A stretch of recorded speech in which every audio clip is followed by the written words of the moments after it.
Hello everyone, this is Dr. Anirban Das Gupta and today we are going to discuss about the basics of probability. So let's get started.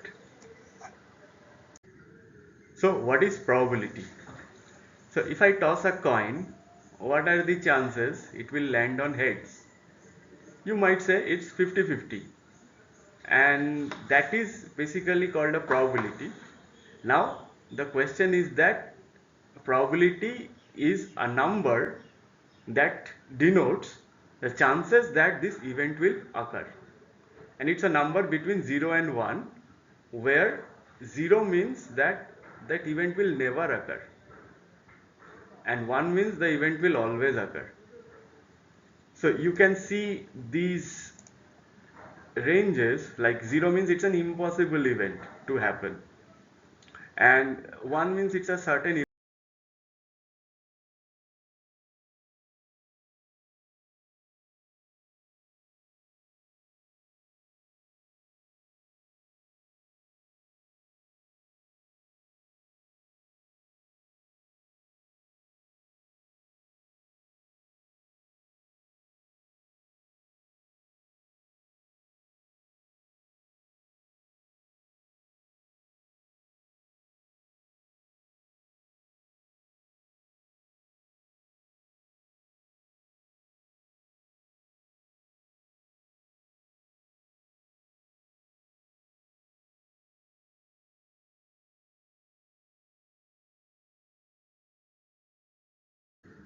So now the question is the coin toss problem.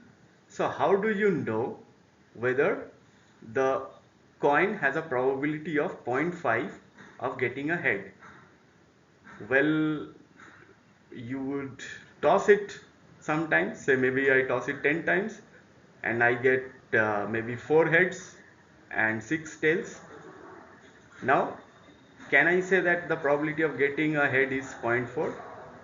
No, I cannot sure shot say that, because the definition of probability said that if I conduct infinitely many experiments or if I have infinitely many observations, so then that is the probability, that how many among that infinitely many observations, how many observations I get.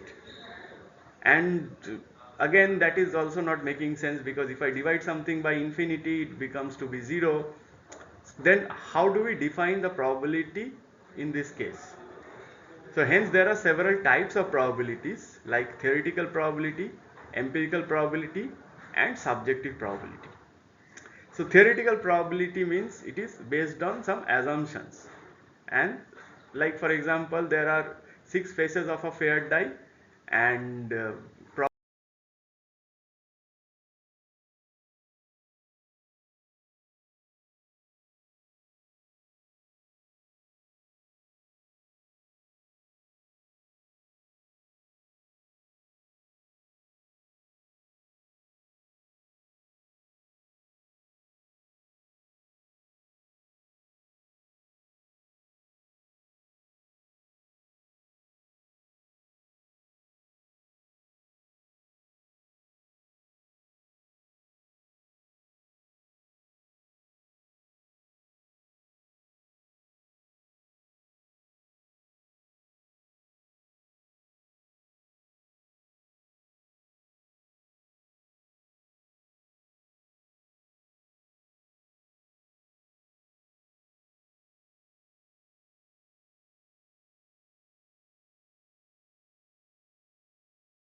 okay, so let us try to understand some basic concepts in probability theory.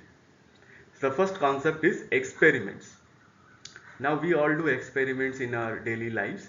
So experiment can be defined as a process that leads to one of several possible outcomes. For example, if we toss a coin, so there are two outcomes, head or tail. So if I toss this coin multiple times, I get a sequence of outcomes which are either a head or a tail. So this process is called an experiment. So in an experiment you can have several trials. Next is sample space. What is sample space? Sample space is the set of all possible outcomes of this experiment. For example, in this case, your sample space is head and tail, these two outcomes.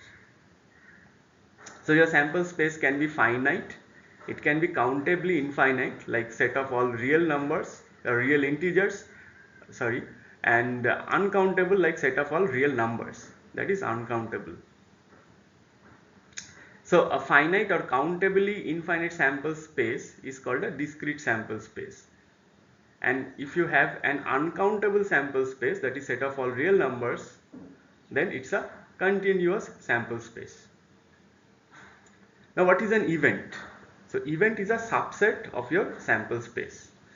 Like for example, in this case, my sample space is a set containing head and tail. So getting a head is an event. Then defining the probability from this is mapping this event to a value between 0 to 1 inclusive of 0 up to 1. That means it can also include the value 0 and 1, which denotes the chances of this event E to happen.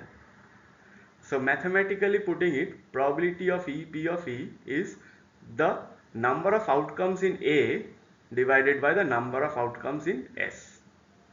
Or in set notation, it is the ratio of cardinality of A to the cardinality of S.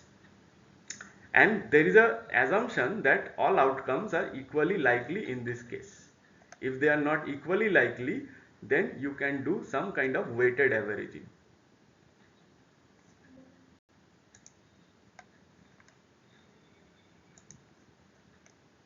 So there are three very important probability rules. First is the addition rule. It is the logic OR for two events. So probability of A or B, which means probability of A plus probability of B minus probability of A and B.